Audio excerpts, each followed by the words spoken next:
Spoiler alert guys, these are not your average soup dumplings.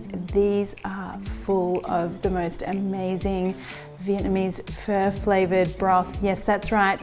We are making my ultimate pho soup dumplings. All right, we're gonna do the pho stock first of all. I'm gonna do a little bit of a cheats version on this pho broth because it's a bit of a journey to make soup dumplings, and you know, let's not be a hero. Let's try and take a few little shortcuts where we can. First shortcut is I'm going to start with some store-bought beef stock. If you've got homemade, by all means go ahead and use that. And now I promise you, with all the little bits and pieces we're going to add, you won't even notice that that's a store-bought stock. So one of those bits and pieces first up is some spring onion, and I just want to slice through the middle here. Now add those into your beef stock. And now I want some ginger here as well.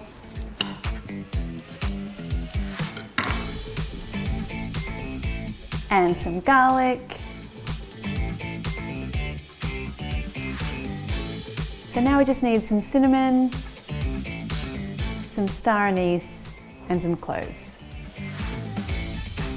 Bring that to a simmer, and then you want to let that cook away for about 20 minutes or until the whole thing is like reduced by half.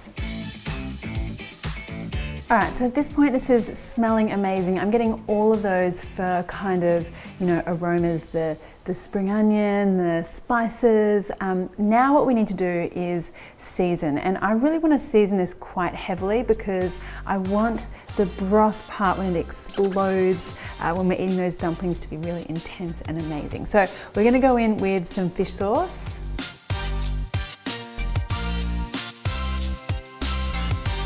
Soy sauce. Now I know soy sauce, not typically a seasoning you would put in a pho broth, but because we haven't simmered this for, you know, the 8 hours that you would need to for an original pho broth, we kind of need a bit more help with the punch. So we're going to add the soy sauce and then a little dash of sugar here to kind of even out those salty flavors. And just stir that through. Now what we want to do here is strain this off into a shallow bowl, because this is where we want to start making our little jelly concoction. And then I want to mix some gelatin powder just with a little bit of water here, room temp's fine. Just let that dissolve like 1-2 minutes. You'll see it just starts to firm up. All right, so when you've got this kind of like lumpy, thick, jelly-like texture with your gelatin here, you want to get that into your stock. And at this point, the stock will have cooled a little bit, so it'll be the perfect temperature for adding the gelatin. You don't want it super, super hot or boiling. All right, now give that a whisk. Make sure you get all of that gelatin dissolved in there. Okay, so that just needs to go into the fridge about 2 hours or until you've got a nice firm set jelly. So my soup jelly should almost be done there in the fridge. I'm just going to do the rest of the filling stuff first. And what I need is some pork mince. Now, don't be afraid of the fat here, guys. A fatty mince will give you a juicier dumpling. Embrace the fat. And I want some spring onion here, and these guys can often come really large and thick, so I want you to be a little bit pedantic about the chopping here. We want to slice through lengthways until we've got nice fine strips first of all.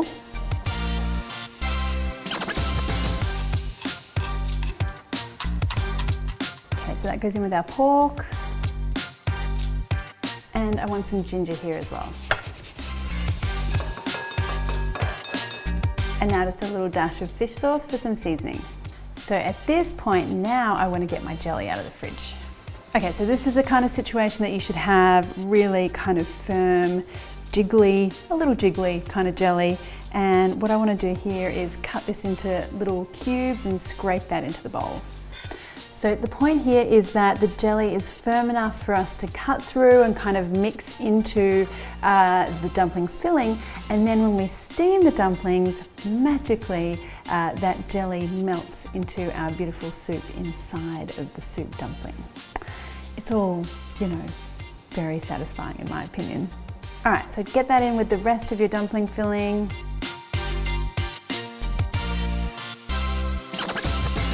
Just give that a really good mix. And you should have quite a wet mixture here, but not so wet that you can't sort of manage it into a dumpling wrapper. So this is the kind of texture that you're looking for. So at this point, we're ready to do the tricky folding stuff. Not that tricky, I'll walk you through it. I promise you, if I can do it, you can do it, but just one thing here. And I reckon this is where anyone who's tried to make soup dumplings at home and it's turned into a disaster, it's probably because you didn't make the wrappers yourself. I know, that's why I wanted to take a bit of the shortcut with the broth, because making your own wrappers here is gonna make all the difference. Now, I have a video step-by-step on how to do that on my channel. Just search homemade dumpling wrappers, Marion's Kitchen, and it will magically pop up. Let's have a go with our homemade ones. A lot more pliable, a lot easier to do lots of pleats. And we want a little bit of our filling. And then what you want to do here is you start off like with a kind of pinching action like this with your forefinger and your thumb, and move that around as you're pulling some more of that wrapper into your little, pinching fingers. So we go around and around, around. Now look, I am not the Din Tai Fung guy, theirs look amazing, but I reckon with a little practice at home, you can get them looking pretty damn cute. So keep going and see how you're able to pull that kind of really pliable dough up and around that filling. And we keep twisting around. So once you kind of get to the end of this like pleating stage, you're gonna it's almost like you've kind of made yourself a little chimney shape. Like if you have a look here, you've kind of got your pleats around here and you've kind of got this, little hole in the middle. And then what I like to do here is just grab a hold of that and then just twist and seal. So that way you're sort of protecting your little pleats that you've made and you've got a nice seal at the top. And there you go. So you've got lots of beautiful little pleats around here. You've got one very cute sized little dumpling and you want to pop him onto a little tray just with some baking paper. They're quite wet, so you don't want them sticking anywhere. Definitely want some baking paper down there.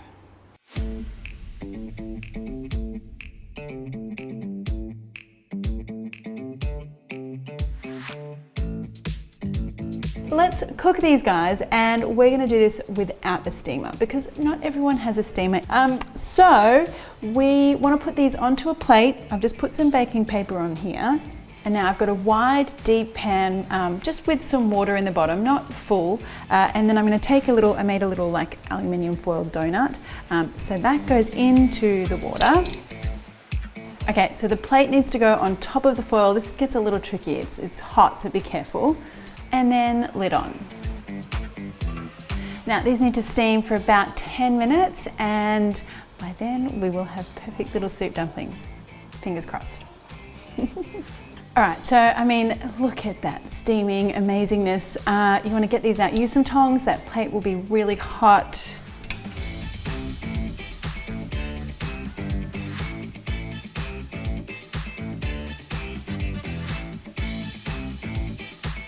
Now, what I like to do here is a little bit of decoration. I just want some coriander.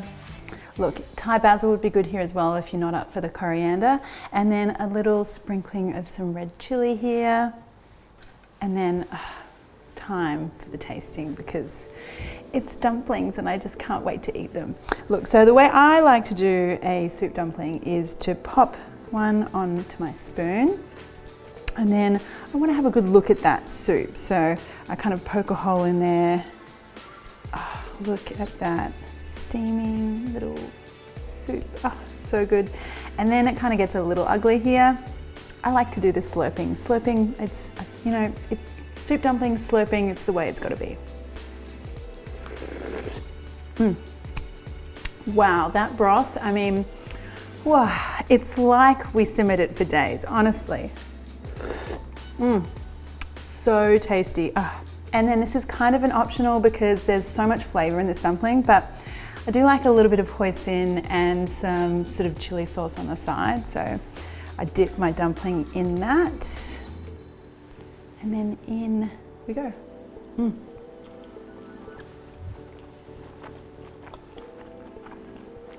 That is so freaking good. I mean, forget about all the other dumplings. I mean, that flavor with the beautiful spices and the pho soup and